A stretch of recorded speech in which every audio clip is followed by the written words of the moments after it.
Recording indeed in progress, and I'm zooming across to Dubai, where I meet Emma Banks. Emma is the Vice President, Food and Beverage Development and Strategy for Hilton International. Hello, Emma. Hi, good afternoon. Thank you for having me to join your podcast. Thank you for joining us. Thank you for being here. I've been trying for a while now. I finally got you, and I read a lot about you, and I saw a lot of the podcasts that you did and the presentations at Future Hospitality Summit, which was probably the most recent one. Really interesting to and exciting to follow you on that one.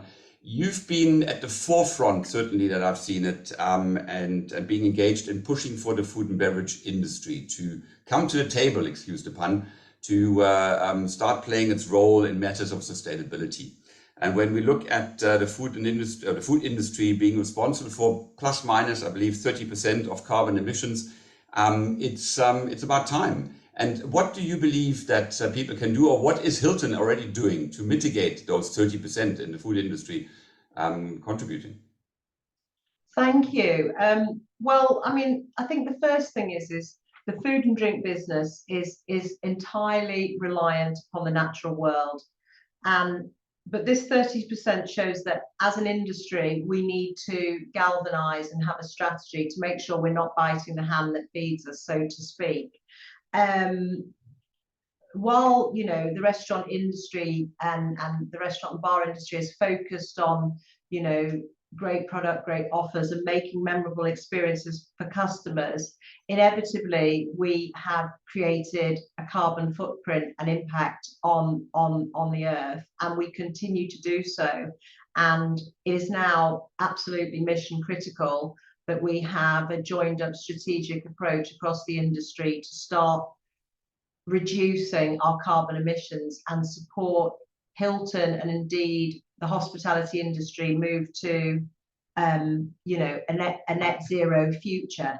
So the industry has an impact on the emissions that we're releasing, all through the production chain. So everything from the emissions released during livestock production, to the water used in the food supply chain, the water used to raise that livestock, to the burned energy, in transit and transportation and logistics, to the food waste generated along the way, be that either food loss through the value chain or indeed food waste once in restaurants and hotels.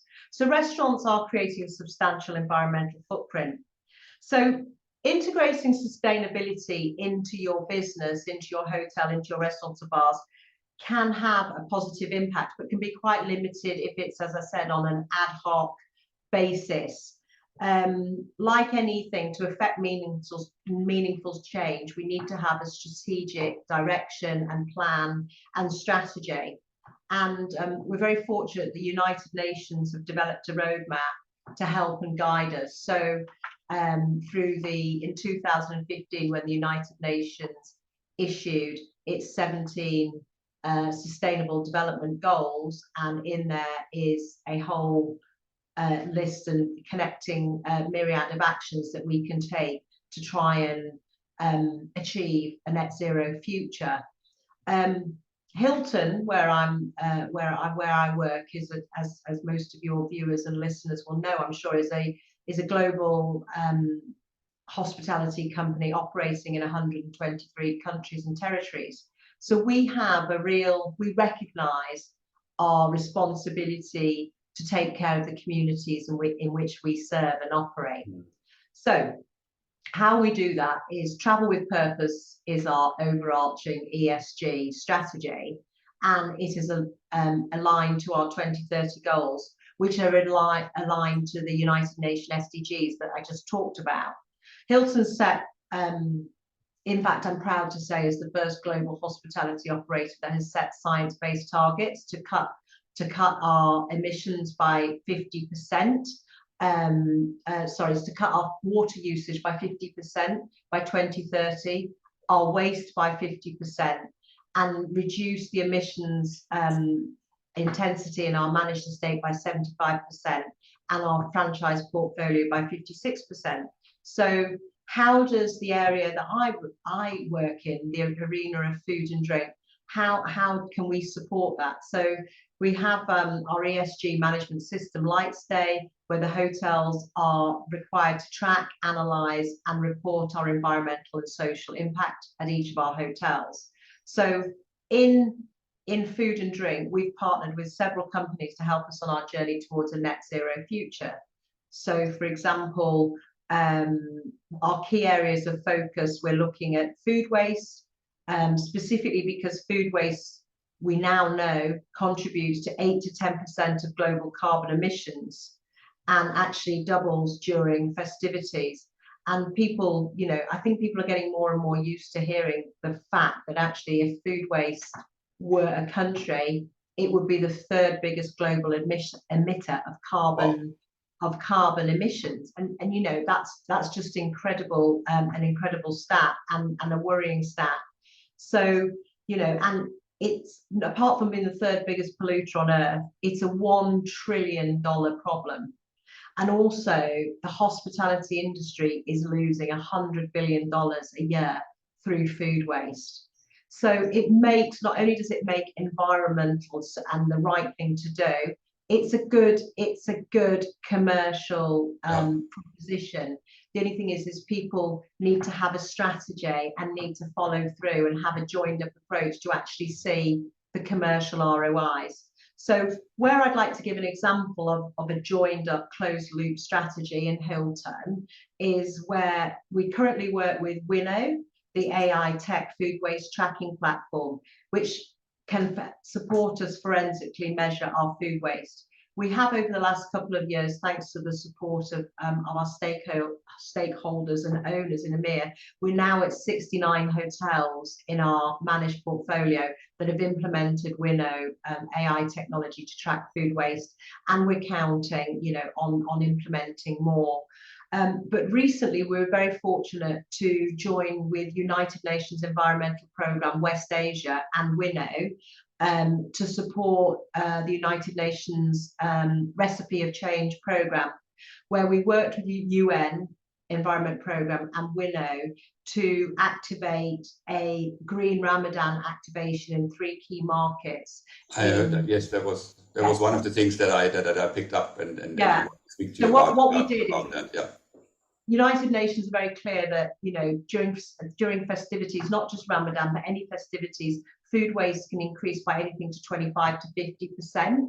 So it's a real opportunity for hotels to double down on looking at how they can reduce food waste during these festivities. So basically, we partnered with the UN Environment Programme and with Winnow and other several key partners, and we identified 3 key markets: the Kingdom of Saudi Arabia at Hilton Riyadh, which runs a huge Majlis tent, the Waldorf Astoria Doha in Lusail, and the Conrad Dubai. So what we did is we implemented the Winnow technology. We implemented United Nations Recipe of Change messaging, which is where we ask guests to be, we put messaging throughout the Iftar Sahur buffets, which basically talked about, think about your food portions, you can always return, you know, and basically just polite, subtle messages to make people just kind of think about what they were doing. We were going under the catchphrase, half the food waste, double the blessings, to try and have that, change that mindset architecture around less is more in terms of Ramadan and food waste. We also looked at training our team members on food waste.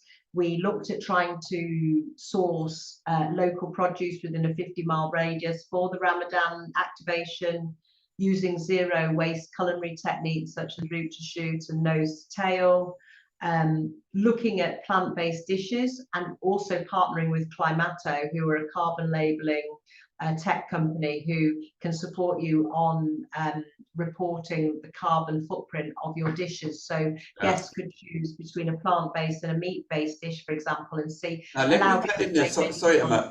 Sorry to cut in. I just want to get, because that to me is an important one. What's the reaction of the guest?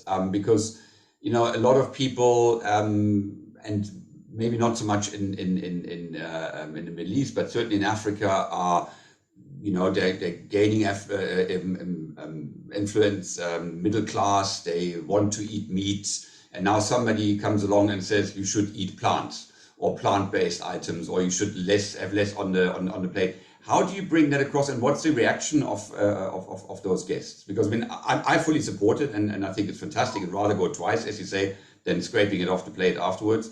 But what's the reaction of the guests? Well, the reaction of the guests has been incredibly positive. I mean, I think first of all, everybody's fully aware of the climate emergency. Okay, so people are fully aware of that, and people want to support and do something about it. But sometimes it's all about awareness.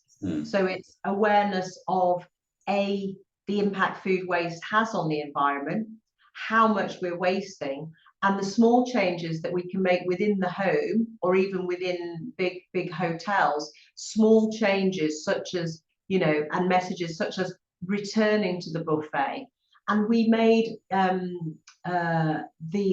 plant-based and the local sections, there was lots of your traditional, lambs and meat-based dishes and grills, which are so popular in this part of the world, for example, at Ramadan. But we also made the plant and the flexitarian and vegan sections so enticing. And now with the development and the advancement in this part of the world in terms of plant-based meats, etc., guests are happy to try. But we weren't sort of hammering the message home, in that it was done all in a very respectful way with the United Nations all under their recipe of change program. It's about asking people to make small changes, but also we gave people lots of opportunities along the way. So whether it was to choose a less carbon heavy footprint chicken dish, for example, versus beef, or to have some plant and some meat, or to go down the plant-based, or to have smaller portions, or to return to the buffet. But we also, partnered with local food banks to give the food that was in line with the municipality safe to return to the food banks. And right. Finally, we worked with composting companies in these 3 territories where we donated food waste that was not fit for human consumption, but rather than go to landfill, which is the absolute last thing we want to do, because it's the food waste that goes to landfill that creates the carbon emissions that is actually creating the carbon emissions into the environment. Yes, so composting, and we can make valuable soil in terms of composting food waste, and actually as a lot of the composting companies say, turning trash into treasure. And actually we know that soil is so important, especially in parts of the world, I'm sure in certain countries in Africa where you're speaking to me from, and certainly in the GCC where I'm speaking you from, such a small percentage of the landmass in this part of the world, I'm talking even like for the UAE, for example, where only 0.5% of the landmass currently is arable. Creating soil is so important. So we created this whole closed loop cycle, and what we did was we created a benchmark with where we were in week 1. We level set, and we did this exercise over the 30 days of Ramadan. And to answer your question, how did guests receive it? Well, we had record-breaking, Hilton Riyadh had its most successful Ramadan yet, so it wasn't a deterrent. People were very inquisitive, people were very supportive, people were very interested. Especially it gave our team members an opportunity to discuss it with our guests. It gave our chefs an opportunity to discuss it. It looked like we were working with a whole closed loop community. We invited a lot of media and PR along, and they were very interested to see how we were supporting and working with local startups in the food tech environment within their communities. I suppose it's an educational aspect, a huge educational aspect for everybody, for the staff to learn, for the guests to learn. I mean, I'm a small example of that. My wife is not vegetarian, but she doesn't really eat much of meat, and has introduced into our food schedules a lot more vegetarian items, which I do enjoy. So I mean, I think once one gets to know what is available, how it is available, if it's prepared in a proper way, because in the old days, you know, if you were vegetarian, you got a plate of tasteless vegetable with a little bit of Oh cheese yeah. over it, and that was your vegetarian platter in Oh, many well, hotels. it's so advanced now. But interestingly, yeah, exactly. But we're about to release the results of this trial. The results have been co-authored in a white paper between United Oh, Nations great. Environment Programme, When is Hilton, that coming out? in the next couple of weeks, and and the results are absolutely staggering. So what we want to do is we want to take this as a blueprint to work further on our waste strategies in our hotel buffet environment, where we know that we have been under the spotlight from guests, you know, around what, you know, I mean, we've taken a lot of actions already, and the hotel industry is starting to take action to reduce And we waste need on to. buffets. And we need to. Now, in Exactly. the interest of time, sorry, Emma, to chase you, because we could chat here for hours. Sorry, yes, I'm very passionate about No, don't food. worry. That your passion comes through, absolutely. But at the Future Hospitality Summit, you coined the phrase that the future of hospitality is sustainability. Talk to me about that. How do we make that? Because you just mentioned that the industry is starting, and I mean, I get frustrated with all the travels that I do. I'm sometimes frustrated because I'm sitting in that plane knowing how many emissions, because they show that to you on the ticket now. But you know, then I go to some hotels that still do not have pumps for amenities, still have got you know, daily changes of towels, you know, the low-hanging fruit, which we've been talking about for 20 years already. But how do you make the industry more sustainable? And because I think in it was in the presentation that you held, where you said it's not tomorrow, it's not next year, it's now. Oh, absolutely. And, you know, I think the first thing is, you know, we have to be cognizant of the fact that there's a huge rise in eco-conscious consumerism, you know, which is actually being driven by a younger generation who are more wellness focused, and that's whether it's their own personal wellness or indeed the planetary wellness. So, you know, as an industry, we are hardwired to tune into guest requirements and guest demands, and we cannot ignore the fact that there is this younger, you know, demanding Gen Z audience who now are, you know, looking for healthy food systems. You know, they want, as you know, they've got apps for everything. They're used to track and trace, so they want to, you know, track their eating habits, their mental health, their training, their calories burned, you know, so they are looking for companies that are supporting these requirements. And, you know, we are seeing evidence that, you know, you've got consumers who are voting with their feet and opting to dine or stay in businesses that are walking the talk, you know, in terms of sustainability practice, and, you know, are measuring it and are transparent about what they're doing and evidence back. So, you know, I gave examples, as you know, to touch on what you said about your wife. You know, there is a rise in veganism and plant-based options. I mean, I was with some of our team in Berlin recently, and we were at the IHIF conference, and we were eating meat which was actually marinated and cooked in a salad, but it was 3D printed meat. Oh, wow. To the point it even had, now the technology in 3D printing has got to the point where even the umami flavors, which is so important when you're eating meat. It's not just about the look and feel and texture, but about and you know, you've got the technology where umami flavors are actually coming out in 3D printed meat. But also, you know, this part of the world where we've got hydroponic farming, ag tech. But, you know, so we see flexitarianism, which you talked about your wife, so people choosing to be plant one day and enjoy meat the next, but reducing their meat consumption, which is really important, and every little bit helps to the environment. Or people who are going to 100% vegan and plant-based diet because the options now are so good, and the cooking techniques, chefs are now really working hard to take plant or indeed, you know, the funny, the forgotten cuts or the misshapen fruit and vegetables, and using all sorts of cooking techniques from fermentation to marinades to different techniques to use this product to make great food.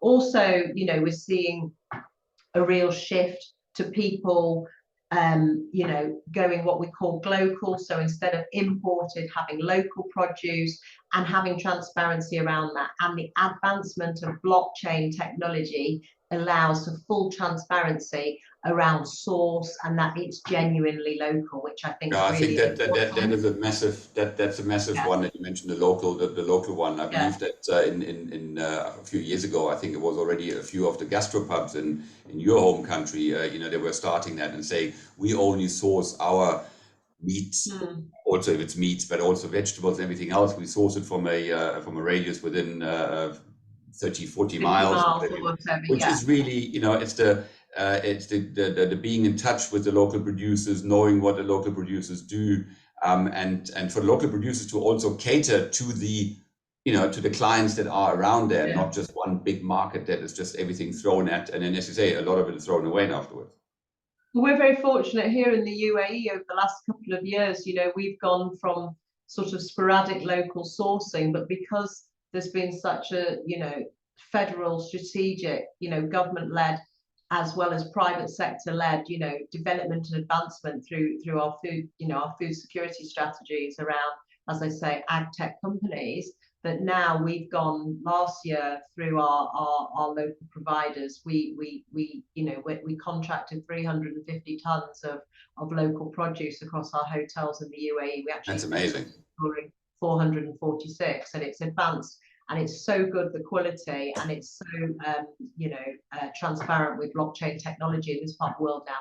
But we've contracted 900 tons of local produce in the UAE, which had previously more than double. Would have been, you know, imported. But it's very interesting, you know, because we can now track the CO2 equivalent emissions we're saving, the food miles we're saving. We're doing the same in Kingdom of Saudi Arabia, where we've contracted 190 tons of local tomatoes, olive oil, shrimp, same in Qatar. And, you know, I'm pleased to say, for example, in the UK, our local produce in the UK, which has got a much more traditional backyard larder, as we would say, we're up to 50% local produce in the UK. We're looking at, you know, improving our local produce in Europe. But I think also these trends, you know, in terms of the future of sustainability, guests are looking for this genuine, authentic, culturally connected census place. And, you know, through food and drink, you can do that. So if you've got local produce, if you can talk about the sustainable actions you're taking. Also, you know, for example, in Conrad Abu Dhabi Etihad Towers, we now have a vertical hydroponic farm on site. And you harvest from there?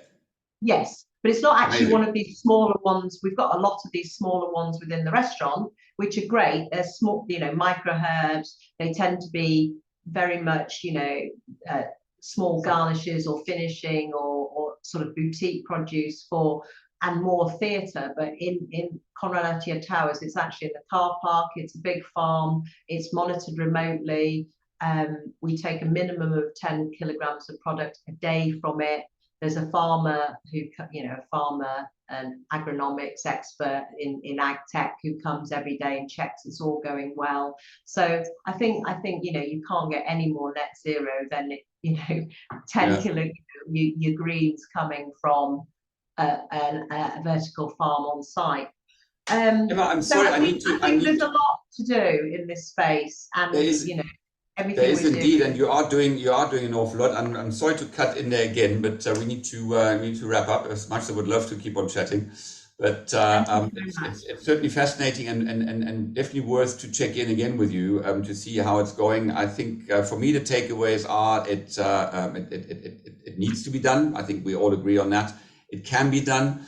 And with education and educating sounds sometimes a bit sort of top down, but with leveling and with explaining to people that there are options and presenting those options and making those options attractive, we can certainly help our wider industry to do a better job at looking after the environment, because as you rightly said, the time is now. It's not tomorrow. It's not the day after. It's now. We need to start things now, because otherwise we're staring down a barrel of a gun already anyway.